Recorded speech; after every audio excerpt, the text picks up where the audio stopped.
Hello everyone and welcome to my weekly picks and predictions. That's right, we're back. The NFL is in full swing, or is going to be in full swing in about 23 hours and 48 minutes. Yes, I am counting down from the time that I'm making this video.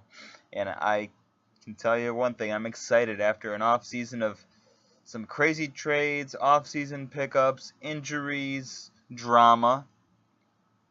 We're less than 24 hours from getting it all started. Can't wait, ladies and gentlemen. Now, let's go ahead and get started. First game, also, before I get into this, I will shout out one person in my video from the YouTube prognosticators page every time I make a prediction. This week's choice, I'm going to go ahead and shout out Andrew Warren. Andrew's a big Patriots fan. He's been commenting and liking my videos and keeping up as he goes on. Appreciate you, buddy, and everything that you've done. And love hearing your input on the Patriots, even though they are vastly, by far, the team everyone dislikes. You're a realist, though. We love you. All right, now, without further ado, here we go. Let's go ahead and get started. First game, we have the Atlanta Falcons traveling to take on the Philadelphia Eagles tomorrow night at 8:30. Now, these two teams both met in the playoffs last season. The Atlanta Falcons would fall on the road to the Philadelphia Eagles 15-10 in that game. Nick Foles was the starter then, and he will be the starter now. However, I don't think this game's going to go that way. I think Atlanta will win this game. The reason I say that is because Nick Foles, as solid as he was for the time he spent at the starting quarterback for the Philadelphia Eagles last season, law of averages, I say it in every single YouTube picks video that I've made over the last 4 years I've been doing this now. Law of averages will catch up. The Eagles, I don't think they're going to beat the Atlanta Falcons twice. The Falcons, too good of a football team to lose to the same team twice. The last time that Atlanta lost to a team twice, I think they lost to Carolina twice last year, so that might make my theory go out the window. Falcons versus Panthers history. The answer to that question is a resounding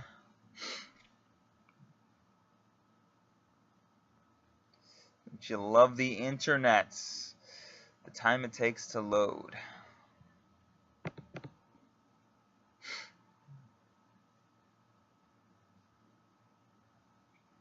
Okay, here we go. No. Nope, they split last season. But still, Atlanta is too good of a football team to lose to the same team 2 times in a row. I think they will beat the Philadelphia Eagles. Yes, they will beat the defending Super Bowl champs. If Carson Wentz was playing in this game, I would pick Philly. But Nick Foles hasn't really inspired much in the preseason. I know it's preseason, but still, Nick Foles hasn't done much to inspire anyone that he is at the form he was last season. So, I believe Atlanta gets the win. We're gonna go by a score. Philly's defense isn't to be underestimated, though, folks. I'll go ahead and say that. I'm gonna say Atlanta takes this game 23-17 over Philadelphia. So yes, that means take the Atlanta Falcons straight up, and then against the spread, pick Atlanta plus take Atlanta in this. So I'm not sure. I think that's how the spread works. What, Philly's favored by 3 in this game? Take Atlanta. Now, next game, we have the Pittsburgh Steelers traveling to Cleveland to take on the new-look Browns. The Browns are going to get wins this season. That is my projection. The question is how many. Because let's be real, and as sad as this is to say, because believe me, it is pretty sad, Tyrod Taylor is the best starting quarterback the Cleveland Browns have had. Can you name a quarterback over the last 15 seasons who is a better starter or a better quarterback than Tyrod Taylor? Let's see. You're picking out of a pool of players that includes Colt McCoy and a washed-up Jake Delhomme, a Jason Campbell, Brandon Weeden.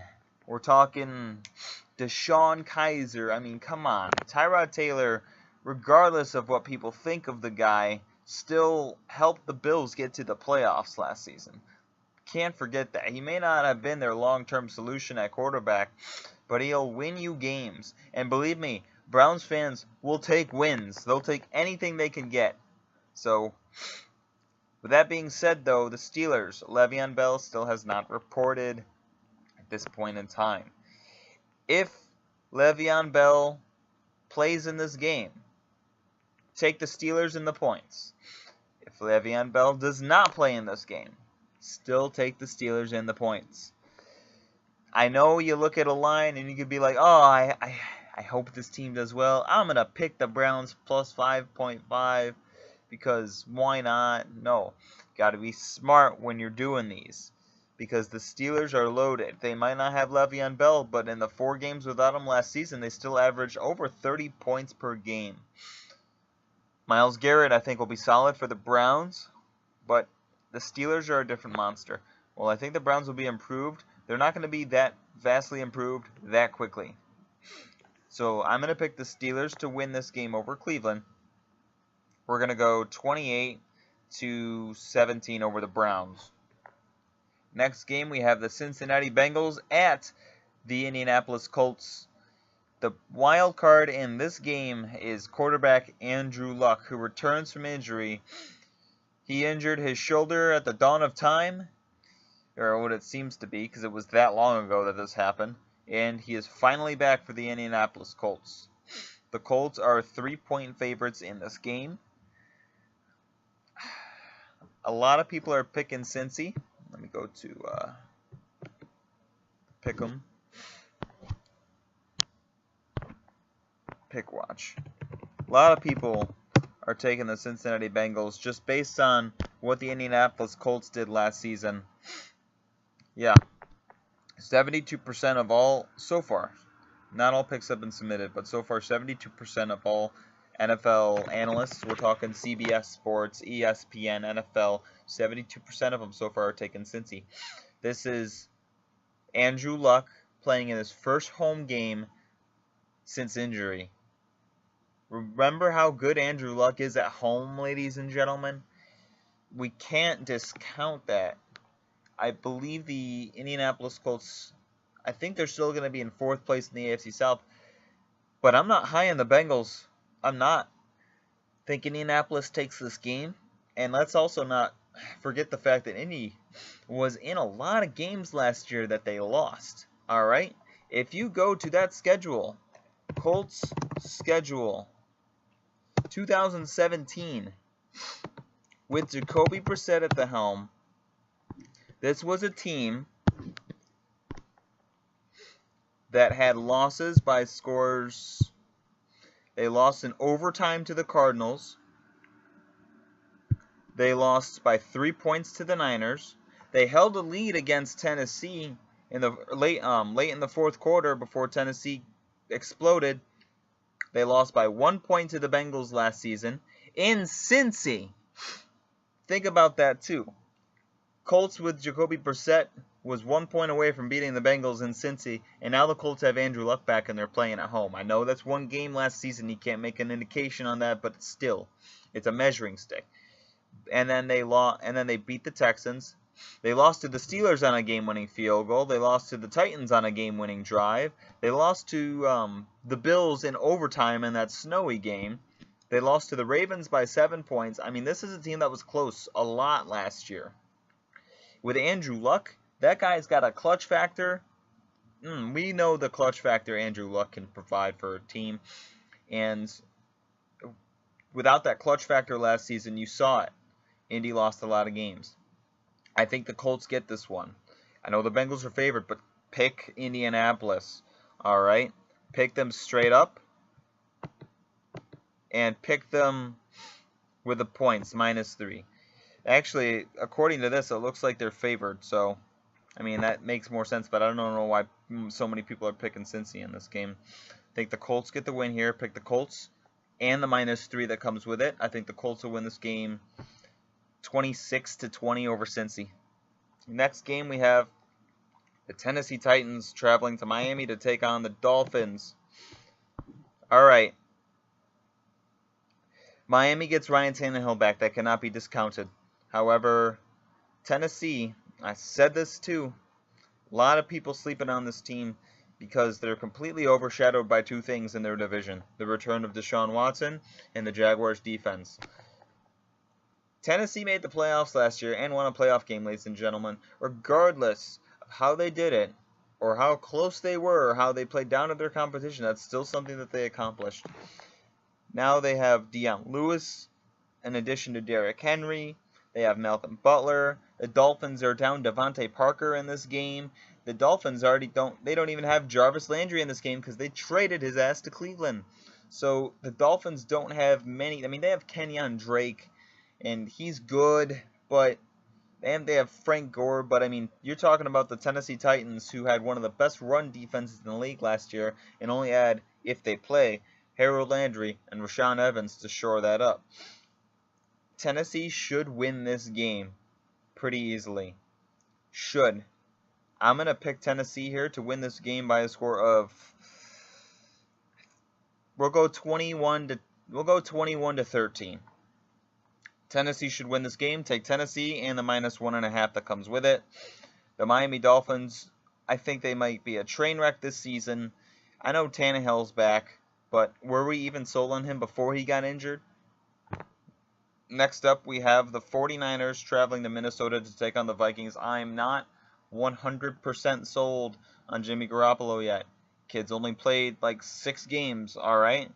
I mean, remember Brock Osweiler in the limited action that he did? I mean, I'm not going to compare these two quarterbacks because Jimmy Garoppolo is a lot better than freaking what's-his-face, Brock Osweiler. But Jimmy Garoppolo, we'll see. The 49ers don't exactly have a stout defense this season. And the 49ers also just lost Jerick McKinnon for the season. So this is, and you're opening the season in Minnesota against a pissed off Vikings team that's probably still reeling from that freaking NFC Championship game slaughter. That was a slaughter, ladies and gentlemen. And now that you get them at home with Kirk Cousins under center instead of Case Keenum. Minnesota should be nice this year, and I think they're going to take that out on the 49ers. And I'm going to go as far as to say the score is going to be 30 to 16 over San Francisco. Don't think the 49ers are ready to play with a team like this quite yet, especially this good of a defense minus one of their best off-season acquisitions in Jerick McKinnon. So pick the Vikings and pick the -6 that comes with it. Next game, we have the Houston Texans at the New England Patriots. Listen, just Deshaun Watson, I'm rooting for the kid. Believe me, I am. But you need to tamper your expectations seriously. Do you really think that this kid is going to have the same level of success that he had last season? I've seen the tape on this kid. He's good. But let's not forget the fact that one of his touchdown passes came on the heels of a scramble by, it was a screen pass that was thrown right to DeAndre Hopkins, and he took it against Seattle all the way to the house. Deshaun Watson has Will Fuller and DeAndre Hopkins to throw to. His playmakers are making him look really good too. Now, I'll say he's dropping some dimes downfield, but he'll be running for his life without that offensive line. He doesn't really have much of an offensive line. The New England Patriots are at home, 6.5-point favorites. Give me the Patriots and give me the points. I think the Patriots win this game. We'll go 31-21 over the Texans. I just don't. Deshaun Watson, again, I mean, played well. He was only 3-3 as a starter last season, though. Let's not forget that. It's not like this kid was putting the team on his shoulders. Well, he kind of was, but the defense was letting them down a lot. A whole hell of a lot. The defense was letting Houston down in a lot of their games last season. But as good as Deshaun Watson was last year, he will regress back to the mean. That's what happens. Again, it's law of averages, people. You're not going to be this successful all the time. You can't be. They have tape on him now. The Patriots didn't have tape on him last season. They have tape on him now. And you could bet your sweet ass that Bill Belichick will have a game plan for him. Next up, we have the Tampa Bay Buccaneers at the New Orleans Saints. The Saints are 9.5-point favorites in this game. It is the biggest point spread, or one of the biggest point spreads of the week. No, it is the biggest. Jameis Winston is suspended for this game, as is Mark Ingram for the Saints. The New Orleans Saints are solid, but I think they're going to be a little slow coming out of the gate. No, I'm not saying they're going to lose to the Buccaneers at home. I'm saying that I think this game will be a little closer than people think. The Saints should win this game, but I'm going to go they'll win 30-24 over Tampa. Take the 9.5 on the Buccaneers if you're going to bet this game, because Ryan Fitzpatrick, very serviceable backup, and he's got toys to play with. All right? The Saints had a middling defense last year. They're okay, but they're not the Jacksonville Jaguars or Minnesota Vikings defense. Remember last season when Fitzpatrick came in and he almost erased a 31-0 deficit against the Cardinals? That's the kind of backup he is, and I call it the Ryan Fitzpatrick effect. Everywhere this guy goes, no matter what, whether it's someone getting punched in the damn jaw or whether it's someone getting suspended for some stupid thing, he'll always end up starting somehow. It's so weird. And not only does he start, he does a pretty damn good job and gets the other team to offer him a big-ass contract. That's what happened almost with the Jets. That's what happened with the Bills. It's the weirdest thing, but Saints should win this game. I just think it'll be a little closer than people think. Next game, we have the Jaguars at the Giants. In New York, Jacksonville should still win this game. They have one of the best defenses in the league, but let's not forget last season the Jaguars had the healthiest defense in the league. A lot of their starters played, all right? I'm not sure how top-heavy this team is, but people pegging the Jags for 13-3 or 12-4 or all this stardom and all this success, this team isn't sneaking up on people. They're playing a first-place schedule this season. Everyone's aware now of what this team can do. They're not going to have the luxury of playing Jacoby Brissett and Tom Savage twice. That accounted for 4 of their wins last season. 4. They went 10-6. 4 of them were against those quarterbacks. 5 if you include Deshaun Kaiser. That means they went 5-6 against the rest of the league, people.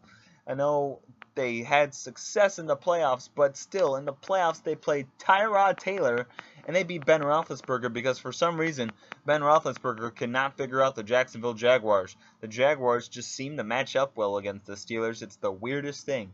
But other than that, the Jaguars, I'm picking them to win this game, and pick the -3 for them that comes with it. But especially with Marquise Lee going down, Blake Bortles is already not that good of a quarterback as he is. Now look at the weapons he has to throw to. Other than Leonard Fournette, this guy's got scrubs. I mean, his number 1 receiver, D.D. Westbrook, Keelan Cole, that other guy, what's his name? Dante Moncrief. Those don't really spark fear into defenses' minds. People game plan for that defense more than they game plan for that offense. I mean, they game plan for Leonard Fournette, but now just put 8 or 9 in the box to stop the guy. All right? The Jags should still win this game, but do not count the Giants out in 2018. Saquon Barkley, I think, is going to be nice, and the Jaguars have a susceptible run defense.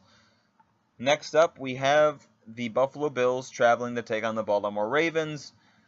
You're talking the Ravens defense. You're talking, this is a team, I think Eric Weddle's still with them. And they're playing Josh Allen, rookie quarterback. Yep, Eric Weddle's still on the Ravens. I just don't think the Bills are going to have a good game. I don't. I think it's going to be not close. We're going to go, I'm going to be a little generous. I'm going to say Bills have a decent defense. I'll go ahead and say 24-10. I just don't think Josh Allen's ready. I've seen him play. He's got a very long process to throw the ball. Does not have a quick release. He brings his arm back too much. That could have been the reason Cleveland didn't take him. Yeah, he was sacked a lot. He spent too much time in the pocket. He wasn't making those quick decisions that you need to make. That's something that he could develop as time goes on as an NFL starting quarterback. However, this is game 1 of the NFL season, and you're playing the Ravens defense and Eric Weddle, someone who can pick your ass off, because I guarantee you the Ravens defense still a pretty solid unit. Pick the Ravens and the points in this game. Next up, we have the Kansas City Chiefs traveling to take on the Los Angeles Chargers. If you saw my predictions video, you see that I'm not sold on Patrick Mahomes. Everyone's crowning this kid already. For what? He had one good game against a Week 17, one of the worst teams in the league last year, which was the Denver Broncos. He's played one game. One game. He's got an arm, I know, and he's got the weapons, I know. Travis Kelce, Tyreek Hill, and Kareem Hunt will spark fear into people, okay? But I'm not 100% sold on this kid yet. He's played one NFL game in his career. One real NFL game in his career. And now you're traveling to Los Angeles to take on the Chargers and Phillip Rivers. As snake-bitten as this Chargers team can be, I'm going to pick the Chargers in this game. However, I'm going to be a little risky. Pick the Kansas City Chiefs in the points. The Chargers are favored by 3.5. This is going to be a close game. I think the Chargers take this game 24-21. I only say that because for some reason the Chargers always end up being in close games against these guys. It always happens. I don't care how bad they play or how good they play. The Chiefs, they bring out the best in each other. Next game, we have the Seattle Seahawks traveling to Denver to take on the Broncos. Case Keenum is a Denver Bronco. Still throwing to Demaryius Thomas and I believe Emmanuel Sanders. Seattle, I think their safety reported to camp, Earl Thomas. About time. Didn't pull a Le'Veon Bell. I respect that. I know they lost Richard Sherman, and I know they've lost some players, but the Seahawks still have Russell Wilson throwing the ball. I don't care if he's running for his life. I don't care who he's throwing to. Russell Wilson makes things happen, ladies and gentlemen. And regardless, he will single-handedly keep the Seahawks in contention this year for a playoff spot, because that's Russell Wilson, okay? All of these people expecting Seattle to take a step back, I need to tell you to yourself take a step back and think to yourself, who's quarterbacking this team? Russell Wilson. Kid's good, all right? He knows what he's doing back there. Now, going into Denver, it'll be a tough game. The Broncos are favored, but I think the Seahawks will come out of Denver with the upset. Seattle, I believe, would get the win 23-19 over Denver. Should be close, but the point spread, the Broncos are favored by 2.5, so take Seattle regardless. Next game, we have the Washington Redskins at the Arizona Cardinals. It looks like this is according to, these spreads are according to PickWatch, so I don't know if they are as of right now or as of a couple hours ago, because I know these point spreads change on a daily basis. Arizona right now is a 1-point favorite, according to what I see. The Redskins could be a sleeper team this year. I only say that because Alex Smith. And listen, I know Alex Smith and Kirk Cousins are like this in terms of how close they are to one another in terms of overall quarterbacking ability. The only difference between the two of them is that Alex Smith he doesn't just have playoff experience, he's battle tested. He's been through this. Remember when he went to Kansas City And his first season as a Kansas City Chief, the Chiefs started the season 9-0. I mean, just the addition of Alex Smith completely helped that Chiefs team. And now you're traveling to Arizona to take on a team that, yes, will have, why can't I think of his name? David Johnson. He'll have David Johnson back. The Cardinals will. They'll have Sam Bradford throwing the ball, but here's the problem. I don't trust Sam Bradford. I don't. I mean, accurate. Pretty good quarterback, but he should play with pillows in his pads. I mean, I'm afraid he'll get hurt again, because it always seems to happen every single year. He will get hurt. Redskins also pick up Adrian Peterson in your fantasy league, folks, if he is available. Do it now, alright? I know last year I said the same thing with the New Orleans Saints, but the problem with the Saints is they had Alvin Kamara, who is a star, and Mark Ingram, and Adrian Peterson. So that's 3 people. Who do the Redskins have now that I believe Chris Thompson or someone is out for the season? Chris Thompson? No, not Chris Thompson. It's who's hurt? Redskins. Oh, Panine or Redskins running back injury. Geis. Yep, Geis. I mean, Chris Thompson isn't exactly Mark Ingram. I think Chris Thompson's a good running back, however. I think Adrian Peterson, especially with the way he played in Arizona before he got hurt, Adrian Peterson still has some left in the tank, ladies and gentlemen. I think with Alex Smith back there under center, I think he'll show that. So, pick the Redskins in this game. I know it's a little risky, but pick the Redskins +1. Couple games left. We have the Dallas Cowboys traveling to Carolina to take on the good old Carolina Panthers. Which Cam Newton will we see in this game? Will we see the Cam Newton that throws 2 interceptions and 0 touchdowns? Or will we see the Cam Newton that throws 3 touchdowns, has a rushing touchdown, 280 yards passing, and I don't know. Because that's the story of Cam Newton. One week he'll look like trash. The next he'll throw 5 touchdowns. Dallas doesn't exactly have a stellar defense, and Dak Prescott doesn't really have many weapons to throw to outside of Zeke Elliott. Alfred Morris will be a nice second punch. No, they don't even have Alfred Morris anymore. Never mind. That was last season. But Dallas traveling to Carolina to play a playoff team from last season. Carolina has a pretty damn good defense, and I believe the Panthers should take this win over Dallas. But I think the Cowboys will keep it close. We're going to go 27-23 over Dallas.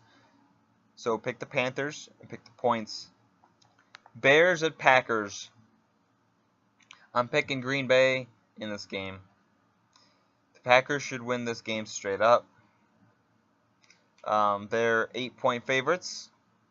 I'm going to say that, Aaron Rodgers is back. What else do you want me to say? Aaron Rodgers makes this Packers team at least a 10-win team. I don't care who you throw next to him. I don't care who he's throwing to, who his running back is, what his offensive line is. Aaron Rodgers himself is good for a 10-win team.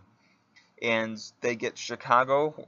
I don't know if Khalil Mack will play in this game or not, but I don't think the Packers should take the Bears lightly. I don't have the Bears doing particularly well this season. However, keep in mind, my predictions were made before the Bears made this trade for Khalil Mack, and they gave up a lot to get him, ladies and gentlemen. A lot to get Khalil Mack. The question is, will he pan out for them? Will he fit into their scheme? I'm pretty sure he will. But pick the Bears and the points. I think this will be a little closer than Green Bay would like. 28-22 type of game. I just have a gut feeling about it. That's all I have to say. Next game. Pick this team in your survival pool right now. Pick the Detroit Lions in your survival pool. Why? Because you save teams like the Saints, the Steelers, the Patriots, the Ravens. Who else? the freaking Rams. Save them. The Vikings. Save these teams, guys, okay? The Jaguars. You want to save those teams for later down the line. Because I don't think the Jets are going to do anything against this Detroit Lions team. I just don't, people. I mean, the Detroit Lions are, I mean, Matthew Stafford's throwing the ball. This is a very consistently average team every single season. I'll go ahead and say that. But when the Detroit Lions play teams that don't have great resumes, the Detroit Lions come out on top. Why? Because the Detroit Lions have trouble beating teams that go above 8-8. That's where they get all of their losses. The Detroit Lions cannot beat teams that end up finishing the season with higher than an 8-8 record. Do you see the Jets finishing 8-8 or better? I don't. So the Detroit Lions, and even take the points. I think the Lions win pretty handily. I think they'll win 28-13. Not sure Sam Darnold's ready. The Jets think he is. I'm rooting for the kid, but there will be growing pains in Detroit. I don't think in Detroit on the road, week 1, NFL, rookie quarterback.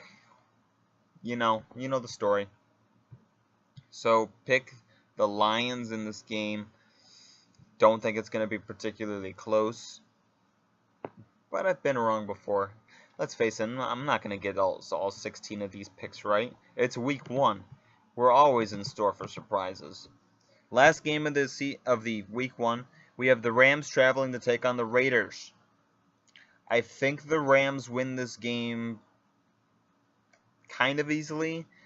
I don't want to discount the Raiders at all, only because, I mean, John Gruden's a hell of a coach, regardless of the whole Khalil Mack situation. Derek Carr, people are sleeping on my man Derek Carr, okay? Regardless of what happened last season, Derek Carr was in MVP talks a year ago, or 2 years ago. Remember that? This guy had a career year, alright? Throwing to Amari Cooper, throwing to Michael Crabtree, who may not be on that roster anymore, but still. Is he on the roster? I don't think so. Michael Crabtree. No, he's on the Baltimore Ravens. That's what I thought. But still, the Oakland Raiders will be I think they're going to be a pretty good team this year. But the Rams, I think the Rams are going to be nice. And I think the Rams will win this game 27-20 over Oakland. So pick the Rams. And pick the Rams -3. Alright. So those are my week 1 picks, ladies and gentlemen. And also remember, anytime you're making NFL predictions, anytime. I know a lot of the time it makes sense to pick the home team. I know a lot of people like, oh, this team's at home? Pick them. Oh, this team's at home? Yeah, they'll probably win. Oh, the Panthers are at home? Yeah, that's an advantage over the Cowboys. You can't do that. You can't do that because there's only a little bit of proof that the home team is the superior team week in and week out. Because on average, last season, week 1, 2017. Ready to hear how many road teams won in week 1 last year? 1, 2, 3, 4, 5, 6, 7, 8 teams. Home teams went 8-8 last year in week 1, folks. We saw some crazy shit happen. We're talking from the Ravens shutting down the Bengals 20-0. The Bears, I mean, the Falcons beat the Bears, but the Bears gave them a run for their money. No one saw that coming. No one saw the Jaguars stomping the Texans the way they did. Certainly no one saw the Kansas City Chiefs beating the Patriots the way that they did. I mean, there's crazy stuff that happens every year, guys. You gotta keep that in mind. So, with that being said, I always look at my picks to see how many away teams I pick and how many home teams I pick. If I pick 13 home teams in a certain week, something's off, because that's not going to happen. Right now, the way I have it slated, I have 3, 4, 5, 6, 7 away teams that I picked in week 1, 9 teams at home. That is a good, solid pick slate. Bear with me on this. Thank you for watching my video. Please subscribe to my channel. Thank you for watching this 35-minute video. I appreciate it. I will see you guys all next time. I promise my videos won't be this long in the future. I'm just excited for football to be back.